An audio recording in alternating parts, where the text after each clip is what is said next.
تعالوا النهارده نعمل من فرخه واحده كذا اكله. هنخلي بانيه وهنعمل صينيه بطاطس وهنعمل وصفه جديده ومبتكره مش هتلاقوها غير على قناتي. فاتمنى بجد الفيديو بتاع النهارده ينال اعجابكم.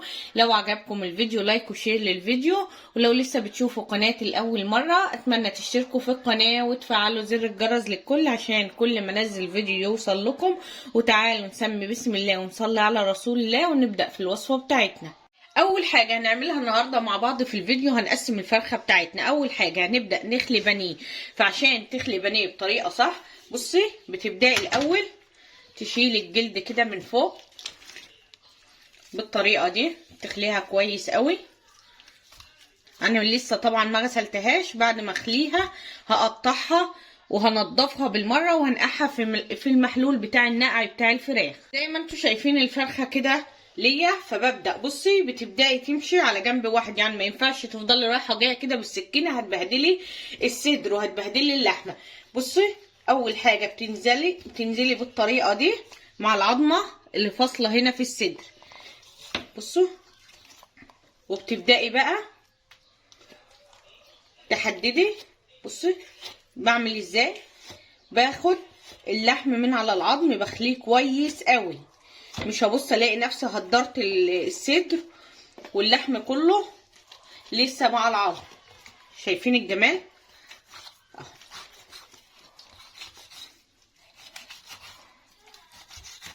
وهنا بنيجي بقى نبدأ نخلع، فالصدر بيطلع بالطريقة اللي انتوا شايفينها دي، بصوا. والصدر هنا عظم، يعني نضيف على الاخر ما سيبناش فيه لحم. باجي بقى على الناحية التانية ببدأ ادورها واحدد كده وانزل. اول ما بفصل العظم اللي في النص بتاعت القفص عن اللحم ببدأ بقى اسلك بالطريقة دي واحط ايدي وابدأ انزل وامشي على العظم. بصوا باخد كده لحد لما اتاكد ان انا خليتها كويس قوي. يا رب يكون الفيديو واضح لكم.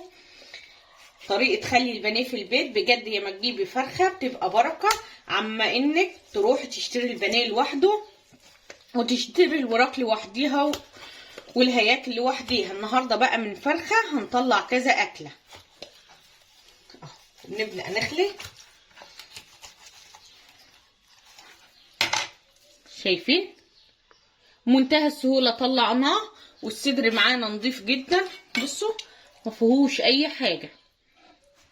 كده يبقى اول اكله معانا طلعناها على جنب اللي هي الصدر. بنيجي هنا بنمسك الفرخه كده، بصوا بنكسرها بالطريقه دي اهي. هتقطعي الفراخ لوحدك بمنتهى السهوله اهو. تيجي هنا على نص الفرخه من الظهر تبداي تفصليها عشان تطلعي الوراك لوحديها والقفص لوحده.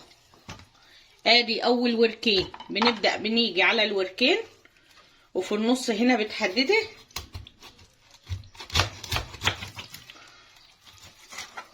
طبعا الحتة دي بنبدأ نرميها عشان بتعمل زفارة في الفراخ.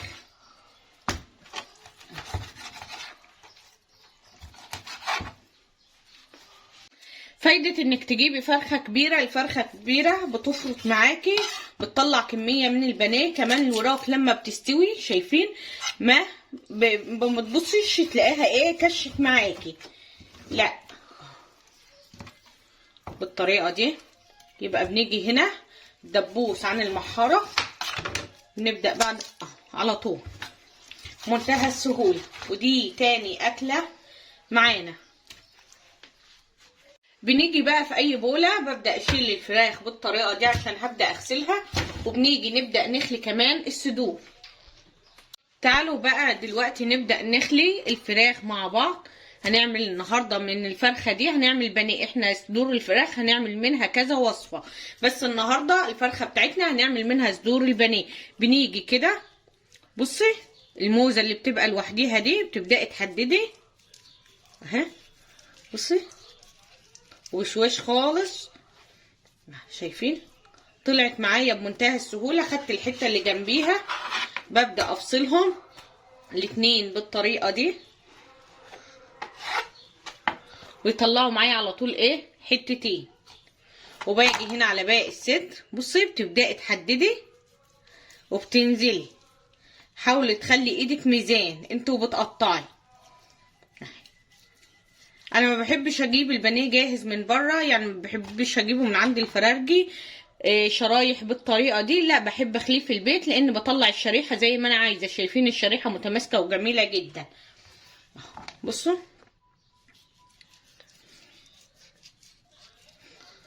بفضل نازله كده ماسكاها زي ما انتوا شايفين بين ايديا عشان الشريحه تطلع مظبوطه. بسم الله ما شاء الله، الحته حته يعني ما هياش صغيره خالص. شايفين ده اول صدر معايا، هبدا اخلي التاني بنفس الطريقه. دلوقتي تعالوا شوفوا من صدر فرخه وما هياش كبيره قوي كمان، يعني مش الاحجام اللي بشتريها 3 كيلو و3.5. شايفين بسم الله ما شاء الله فرطت معايا كميه بالطريقه اللي انتوا شايفينها دي. وبصوا حتت البانيه متساويه ومظبوطه غير لما بتشتريها من بره. شايفين الجمال، شايفين البانيه مظبوط وطالع معايا الحته بحتته. بس كده يبقى من صدر فرخه واحد عملنا كميه البانيه دي كلها تكفي 7 افراد. طبعا دلوقتي هبدا اغسل الفراخ كويس قوي ونبدا ننقعها مع بعض. خلاص انا غسلت الفرخه كويس قوي. طبعا اي دهون او اي جلد او اي حاجه زياده ببدا اشيلها كويس قوي من الفرخه.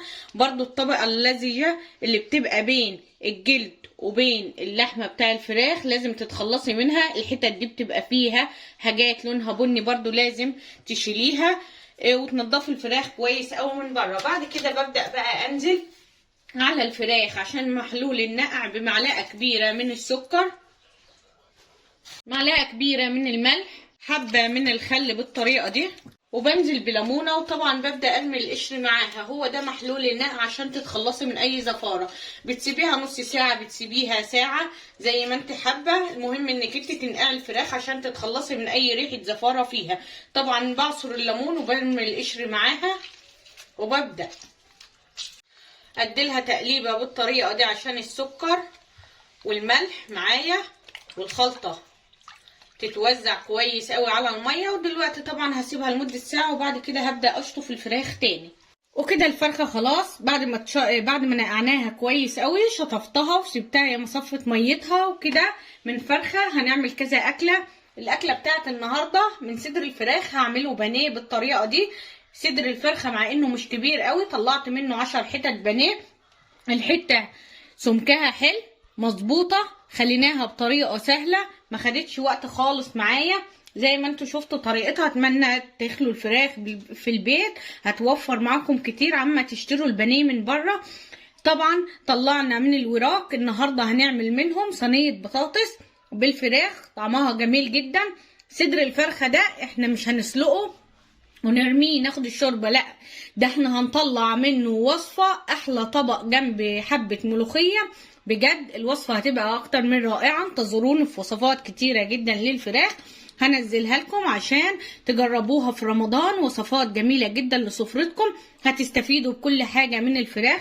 طبعا بالنسبه للكبد والقوانص انا كل ما بجيب فرخه بشيل الكبد والقوانص بتوعها في كيس. لما بيتكونوا معايا 4 كبد و4 قوانص بعملهم في صينيه بيبقى طعمهم جميل جدا. وصفات الكبد والقوانص كذا وصفه هنزلها لكم، وصفات كلها جديده ومبتكره طعمها جميل جدا.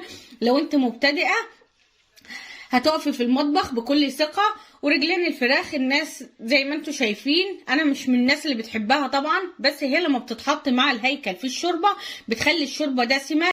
بس كده يبقى انا هعمل اكله بانيه. بسم الله ما شاء الله فرط معايا كميه. لو انتوا بس نفرين يعني عروسه لسه جديده وجوزها الوصفه دي هتعمل معاكي اكلتين يعني علبتين بانيه.